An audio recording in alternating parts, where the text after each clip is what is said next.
All right, take a look at a video this time dealing with angle proof.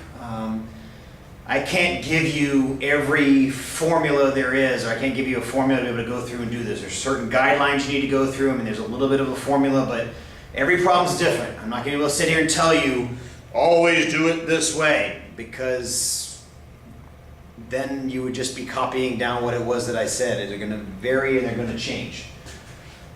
So the big deal here is going from if to then. And talk about that. We're going to talk about some strong suggestions. And then we're going to take a look at a few examples there. All right, so the first thing is from if to then. Whenever you're given a proof, and you should have seen this already in a previous time, we were talking about direct proof or something of that nature. Anything that has anything to do, I mean literally, with if. This is given information. And you need to use it. It's telling you something. It's given to you for a reason. It's letting you know here are the conditions under which we are functioning. And then you have to take that information and you have to explain how the then is true. Now there are times when there's not enough information. It's the wrong conditions or whatever the case may be. But generally speaking, if sets up the given conditions, then is telling you where we have to go, and you have to work your way from there. And it almost always boils down to using the information. You got to be able to think through the consequences of why you're being told something. They're not just simply saying there's a midpoint or an angle bisector because it's fun to print the ink. It's telling you there's a bisector, or it's telling you something is perpendicular, or it's telling you something is parallel, or something like that for a very, very, very specific reason. It wants you to know and understand that this is a condition that causes consequences of something else to happen. Right? And that hopefully the then part is what it is that we're trying to do. Now, in big, obnoxious, bold letters down here at the bottom of the screen, which you should be able to see, it says draw a picture and mark on it. If you're not given a picture, make one. If you are given a picture, copy it down and make marks on it. Visually see what it is that it's trying to tell you. Do not ever, unless you have to, do a proof or an explanation from what is going on simply between your ears. Okay? Very, very bad idea. All right. Next thing to understand here as we go through this process is what's going on here is not like some magical explanation on why something happens to turn out to be true. There's logic that's involved here. You have a base condition and a base foundation, and from that foundation you have to construct something, and that's what a proof is. It is a construction. Construction from this set of information and how that causes something else to have to turn out to be true. Right? Next thing is, and this is the biggest problem I'll face, and the biggest problem you'll have until you get over it, is that you are not explaining this stuff to me. A proof is not, oh, Coach Harris already knows all that. You are not ever talking to me when you're dealing with a proof. You have to explain it as if you're explaining it to your little sister. It's got to be step by step, one piece at a time. Here's why and here's how I go from this place to that place. All right? It isn't magic. It's logic. All right, so let's take a look at an example. All right, let's take a look at we're going to take a look at 3 examples here in this video. Let's take a look at one example and go through a few different things so that you can know what's going on, or can begin to hopefully get a process of how it is you should go about thinking about something. All right, so let's say here. Nice, easy picture, or at least it should be easy. I'm going to call this angle 1, call this angle 2, and we're going to let this be line A, B, C, D. So, if A is parallel to B and C is parallel to D, then, that should be a comma, then angle 1 is supplementary to angle 2. All right?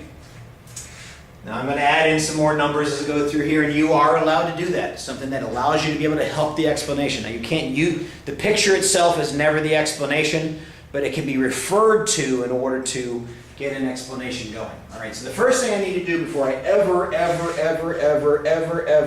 begin a proof is decide if I agree with it. Means I need to think in my own head, yes, this is true, or no, it is not. So based on the fact that these lines are parallel, here we go, I got a picture and I'm marking on it. These are parallel. If, and I was told they were parallel for a reason. Not because it's random, but for a reason. Parallel. Oh, that means angles transfer from place to place. So angle 1 must be the same as that one because those are corresponding. And that angle is the same as this one because they're vertical. And these two angles, the one that I'm after, those are not the same because corresponding would be there. And those would be the same, which means that one isn't. So there's only one other relationship with the angles. That means these two add up to 180, which is the word supplementary. So I agree with this statement. This angle matches that one. That angle matches that one. These two are same side interior, which have to be supplementary. Guess what? In my thinking process I just went through, I just did the proof. Now all I got to do is write it down. That exact thing I just went through, deciding in my head if I agree with it, is all I need to be able to write down. So here we go. I'm going to add in angle 3. I know angle 1 is congruent to angle 3 because of the parallel lines and those are corresponding. I gave a reason why. If the lines are parallel, then angle 1 and 3 are the same because those are corresponding angles. Let's add in a 4 now too. Also, angle 3 is this congruent to or the same as angle 4 because those are vertical angles. So now I got 1 the same as 3, 3 is the same as 4. So that means angle 4 is supplementary to angle 2 because those are same side interior.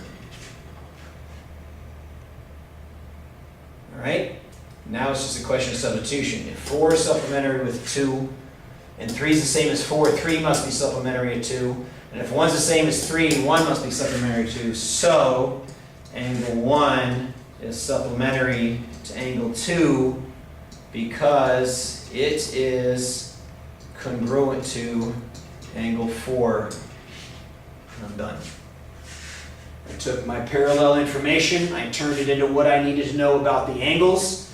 Parallel needed somehow to turn into supplementary. I made that happen. I brought angle 1 in by matching it up with an angle. I brought angle 2 in because of the same side interior, and so I was able to make the explanation. Okay? I took the if. What did it tell me? What are the consequences? How does that lead me to what it is that I'm trying to find? Oh, and by the way, this is not an accident.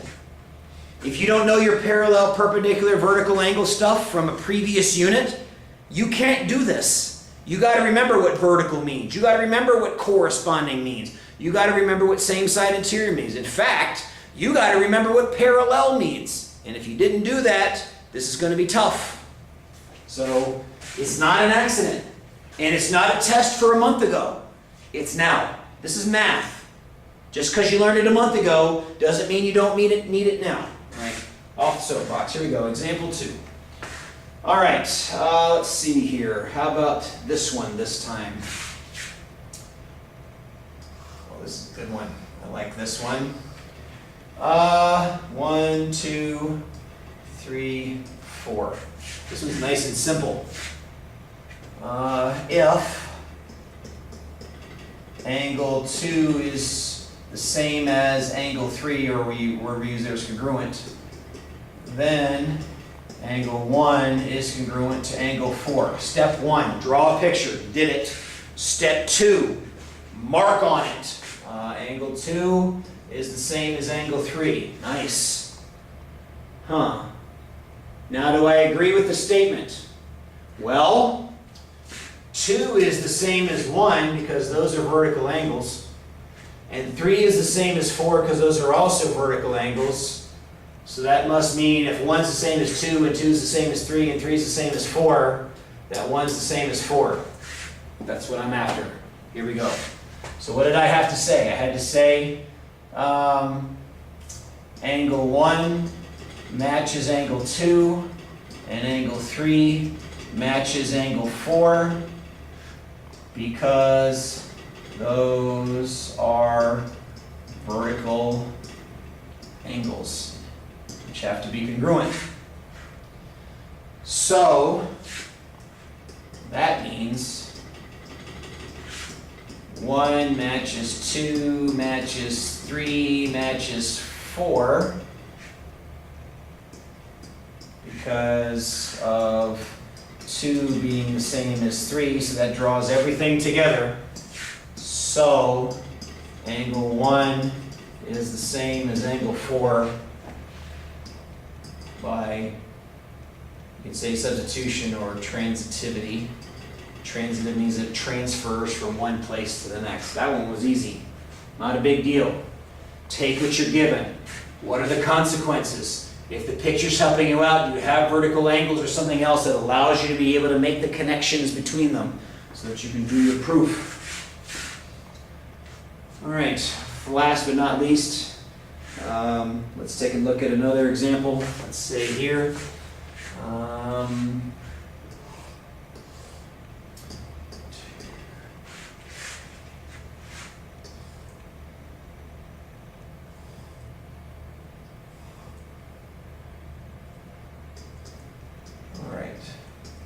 There's some numbers in there. Let's call this segment A, segment B. And let's say if A is perpendicular to B,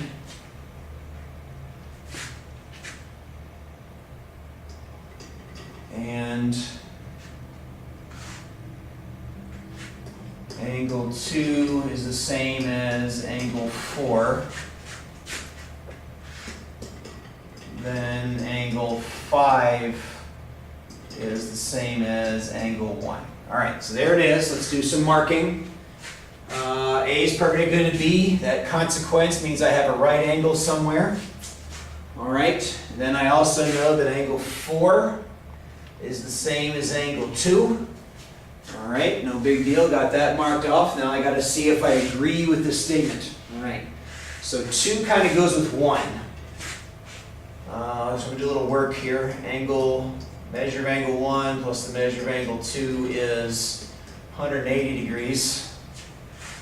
And the measure of angle 4 plus the measure of angle 5 is 90 degrees. And that means 2 is 180 minus 1, or 1 is 180 minus 2. This one's not looking good. 4, if I'm after 5, so the measure of angle 5 is equal to the measure, or 90 minus the measure of angle 4. If 2 and 4 are the same, 90 minus that number and 180 minus that number isn't going to be equal. This thing's false. I don't agree with it. It's false, and I need to give a reason why. Because 180 minus a number and 90 minus a number are not the same. And therefore, those two angles are not the same. All right, so I threw in a false one there for you so you can see what you need to do. If If you get to the place you're like, hey, I don't agree with this. By the way, if a test has 6 false ones on it, you're probably wrong, just saying.